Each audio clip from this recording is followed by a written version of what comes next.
தொடர்ச்சியா சட்டம் ஒழுங்குமே ஒரு கேள்விக்குறியாக அதற்கான நடவடிக்கைகள் சிஎம் என்ன எடுக்கலாம்னு இல்லை, சட்டம் ஒழுங்கு சரியில்லைங்கிறது வந்து அது ஏற்புடையதல்ல.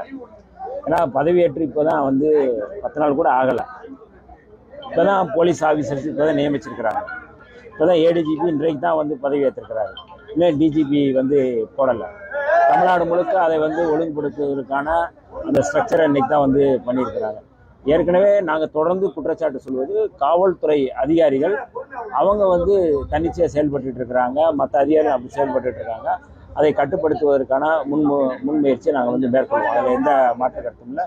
அதனால் சட்டம் ஒழுங்கு கெட்டு போய்விட்டது என்று சொல்வது அதீதமான குற்றச்சாட்டு.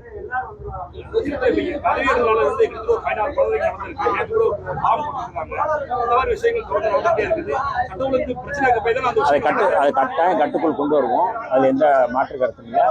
ஆனால் இது ஒரு அதீதமான குற்றச்சாட்டை நான் வந்து பார்க்குறேன்.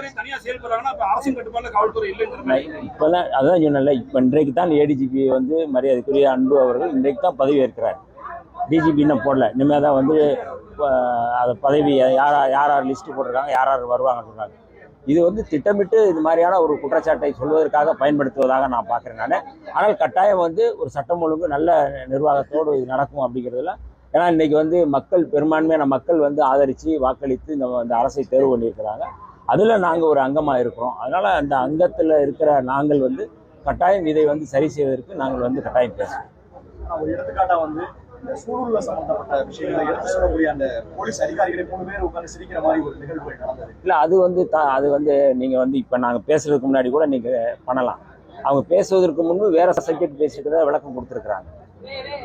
சிரிக்கவே கூடாது அப்படின்னா அது வந்து என்ன நம்ம காவல்துறை அதிகாரிகள் எப்பயும் முறைச்சிட்டே இருக்கணுமா அப்படிங்கிற ஒரு கேள்வி இருக்குல்ல. தொடங்குவதற்கு முன்பு அவர்கள் உரையாடியதில் பேசினாங்க, இந்த சப்ஜெக்ட்ல பேசலாம். இதான் சொல்றேன், இதுதான் அதீதமான குற்றச்சாட்டுன்னு சொல்றேன். இந்த மாதிரி பேசுறது இல்லை.